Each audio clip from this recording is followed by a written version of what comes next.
I was at the garden bright and early again this morning, trying to see if my garlic was ready. And according to all the information you get, is when the bottom 2 and 3 leaves are dried out, your garlic is ready for picking. Now, we've had a lot of rain, and some of my garlic is damaged from the rain, but I think I should still get enough good harvest here that I'm okay with it. I only picked a few of them. I picked a few the other day, and I picked a few more today. So what I'm going to do right now is just cut off all the roots, and then I'm going to tie them up for drying. And as I said, I've only got 7 cloves here, and it was just more of an experiment to see what kind of shape that they're in. The soil is very wet this morning, and I had to wash them off, which is something you really don't want to do, but it had a larger clump of soil than what it actually had. The size of the soil was larger than the size of the cloves, so I had to do something to get it off. Now, these are 3 that I picked earlier, and as you can see, the roots are starting to dry. So didn't really have to pick them, or cut them off, but I'm doing so for tying them up right now. And this is hardneck garlic. The bulbs don't look really huge, but there's only about 4 cloves per bulb, so they are nice large cloves. Now, to tie these up, I have very strong butcher's twine here, which is what I'm starting off with. And it's a matter of just fitting the first cloves together.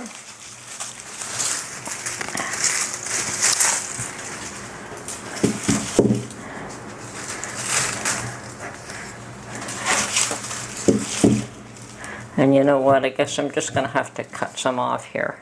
I have no idea how much I'm going to need, but I can't deal with the whole thing. Okay. So, start off by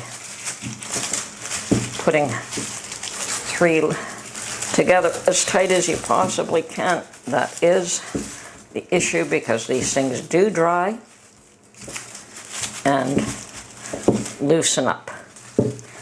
Add 1 more wherever you see a space. You see, and that's where one of them was damaged, but the other cloves are still fine, so I'm not going to fret over it.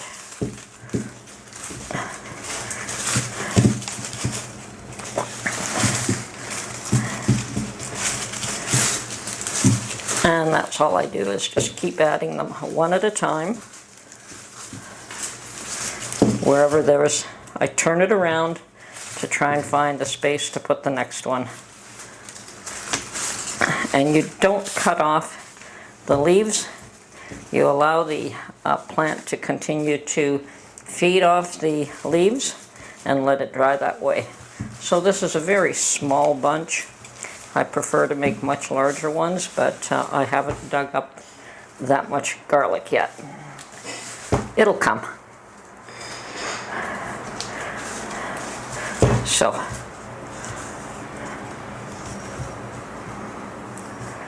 how am I going to tie this now?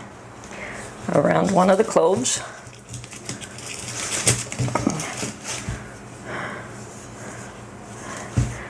And,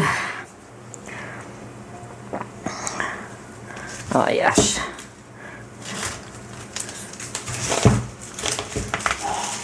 Okay, and at this point, I want to just tie them, and I'm going to create a loop here to hang this with. So it looks like I cut enough. Okay, so we're going to tie this together here.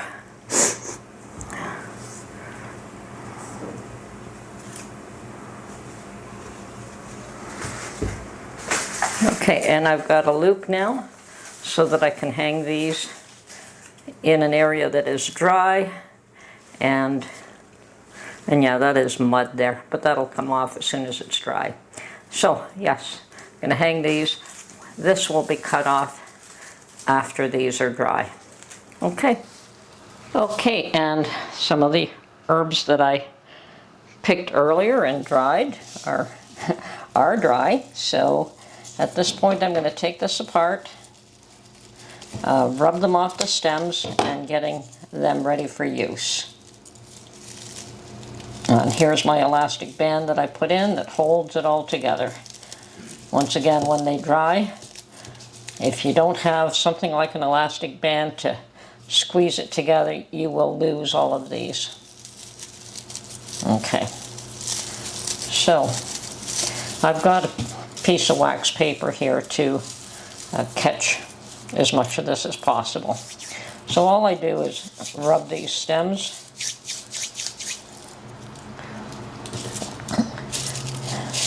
You don't get them all off, but you do get the majority. And you could grind this into a powder, but I prefer to leave it large for the time being. And when you're ready to use, to grind it, and that way you have more of the flavor is retained.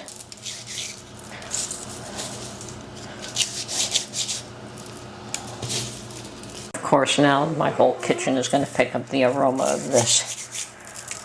Okay. So as I said, I could blend this into a powder, but I choose not to at this point. So, crumple it up, and that is good enough. Get rid of all the stems.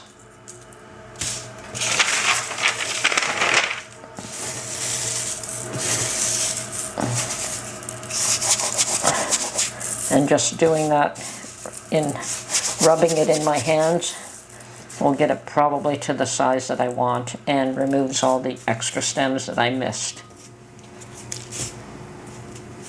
Okay. So after that job is complete, we find a mason jar that is going to be suitable for the size that you need.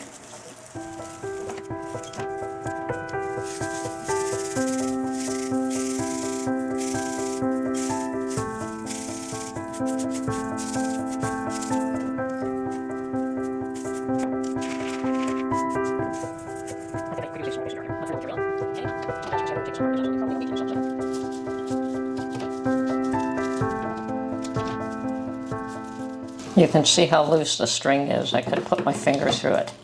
And if I had not had the elastic bands underneath that, this would have all fallen apart.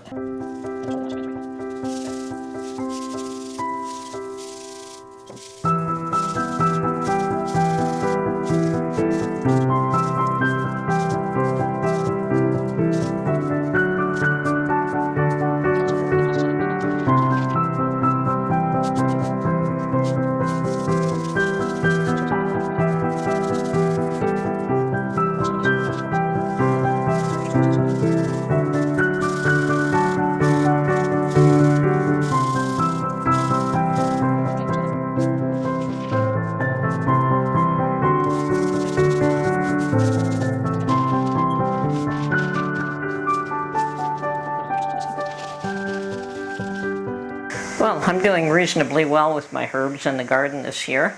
This is the basil that I cut and just put in a, oh, that's where the small mason jar went. Okay, I just put it in a jar of water to keep it as fresh as possible so that I can use it fresh in my cooking. Basil is growing absolutely beautifully. I'm hoping that it will last long enough for tomato harvest to be ready, because what I like to do is put a leaf or two in each jar of tomato puree that I make, if I have it. I mean, that way you've already got the flavor of the basil in the tomato. If not, I will try and harvest some and dry it. Basil is not best dried, but it seems as though people are doing that these days, and I will try to do that and see how well it stores dry. So, but anyway, so yes, my herbs are doing well. Garlic has to be dug out soon, but the ground is absolutely way too wet, unfortunately, and it makes it very hard to dig it out. You're digging out more dirt than you are the bulb. So I'll leave that for another few days and see if I can get it later in the week or early next week. Anyway, this is Tony from Her Homestead Skills. Have a great day. Bye for now. Okay.